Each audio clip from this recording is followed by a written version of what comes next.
Ya, kembali di Landstalk dan kami akan melanjutkan perbincangan dan kita memiliki beberapa data terkait dengan penyebaran dari Kartu Indonesia Pintar sebagai berikut. Ya, ini adalah prioritas penerima dari Kartu Indonesia Pintar, di antaranya adalah anak usia sekolah 6 sampai dengan 21 tahun dari keluarga yang tidak mampu.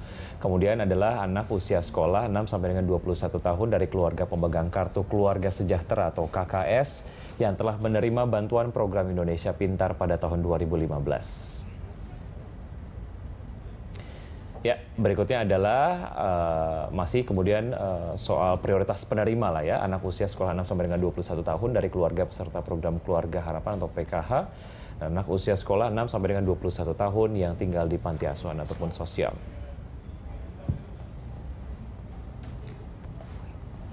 Sementara ini prioritas penerima juga adalah siswa atau santri usia 6 sampai dengan 21 tahun dari pondok pesantren yang keluarga atau rumah tangganya memiliki KKS maupun melalui jalur usulan pondok pesantren.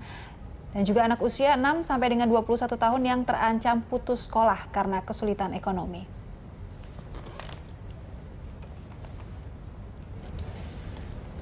Ya, Pak Menteri, terkait dengan pencairan dananya sendiri, sebetulnya ketika kartunya sudah sampai ke siswa gitu ya, sejauh ini ada evaluasinya ataupun ada masalahnya seperti apa? Secara teknis, sebetulnya kalau kartu itu sudah sampai di sekolah, kemudian dimasukkan di dalam data pokok pendidikan, itu sudah bisa dicairkan. Artinya akan segera digunakan ya? Disahkan oleh Kementerian Pendidikan dan Kebudayaan. Hanya memang kalau sudah di wilayah-wilayah sangat jauh dari bank, itu memang tidak semudah yang dibayangkan kan. Misalnya antara siswa jam belajarnya siswa dan petugas dari bank yang datang ke sekolah itu sering tidak cocok gitu.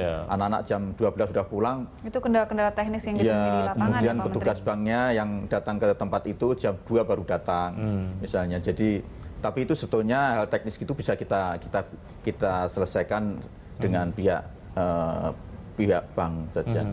Tetapi sebetulnya yang jadi masalah sekarang itu bagaimana kartu itu betul-betul bisa sampai ke tangan anak keluarga tidak mampu dan kemudian anak itu mendaftar ke sekolah, entah itu dengan orang tuanya, entah itu pihak inisiatif dari kelurahan atau desa, dan kemudian dia akan tercatat di dalam data pokok pendidikan. Tapi masih banyak ditemui siswa yang mencoba langsung mencairkan, padahal ada langkah sebelumnya ya, dia harus ke sekolah dulu, kemudian mendaftarkan, baru bisa mencairkan ke ya, beberapa kasus kita temui seperti itu karena menganggap seperti kartu yang lain gitu. Begitu dapat kartu langsung bisa datang ke bank, kemudian bisa dicairkan dananya. Padahal gitu. tidak seperti Padahal itu ya. ini kan dia harus baca petunjuknya, kemudian datang ke sekolah, baru sekolah kemudian masukkan ke data pokok pendidikan, kemudian dikirim ke Dibut gitu. Baik, oke.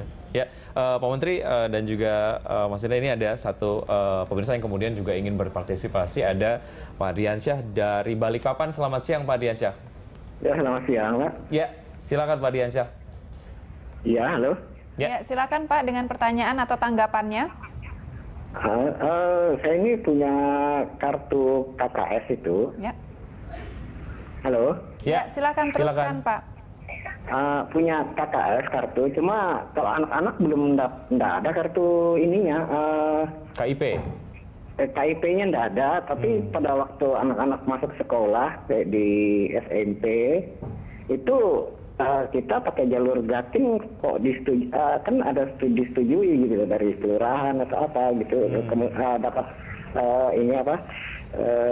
rekomendasinya gitu, dan sekolah mengetahui itu dan masuk jadi jalur Gatinnya itu.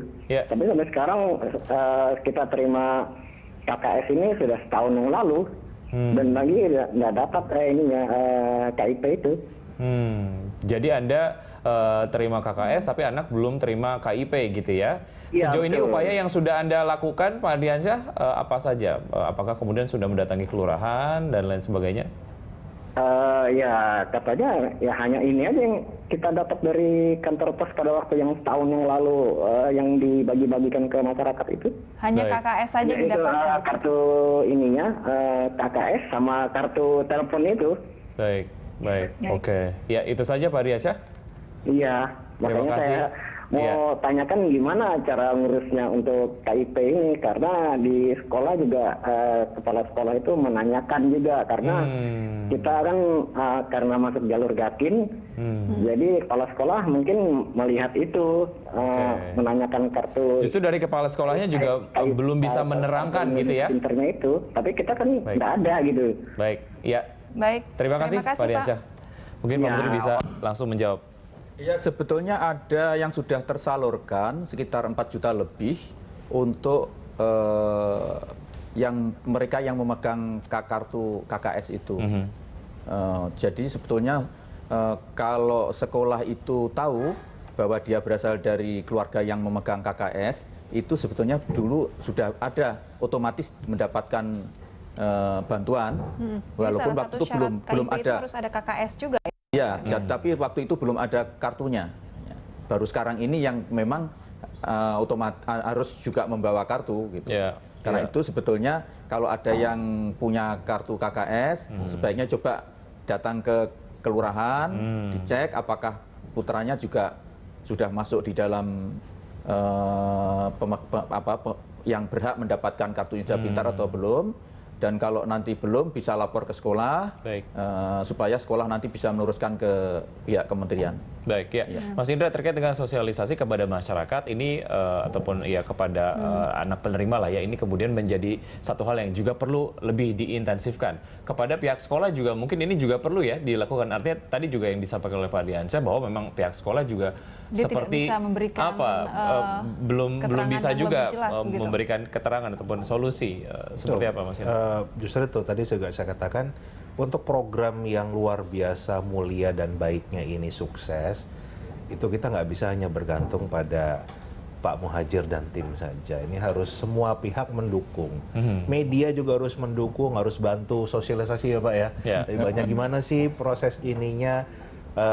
Kartu Indonesia Pintar itu harus berhubungan dengan sekolah kan gitu. Jadi harus berhubungan dengan persekolahan, bukan hanya uangnya saja. Tapi karena ini mendorong untuk supaya anak-anak sekolah ataupun yang sudah sekolah tetap berada di sekolah sampai lulus kan begitu.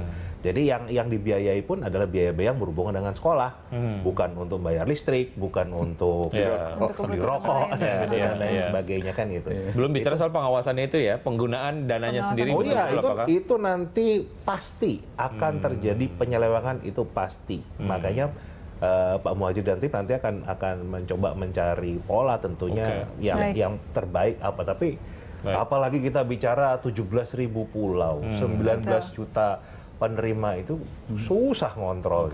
Kita akan bicara nanti bagaimana pola pengawasannya, penggunaan dari kartu Indonesia Dan juga ada sebetulnya tidak harus ke sekolah ya. Jadi mereka juga bisa datang ke kursus, bisa juga mengambil paket A, B, C untuk belajar, bahkan kursus pun bisa. Jadi sebetulnya kita punya jatah itu sekitar 4 juta lebih itu untuk mereka yang akan memasuki pendidikan luar sekolah. Jadi tidak harus masuk sekolah. Ya, ini juga saya kira perlu disampaikan kepada masyarakat. Jadi anak-anak yang usia sekolah itu tidak harus masuk sekolah. Misalnya sudah terlanjur nikah misalnya, seperti dia mau sekolah malu, gitu ya? ya ambil aja kursus paket, dan itu nanti juga akan kita bantu biaya melalui kartu Indonesia Pintar itu. Oke, baik. Ya, kita akan lanjutkan. Usai jeda, kami masih punya satu segmen, tetap di Lunch Talk.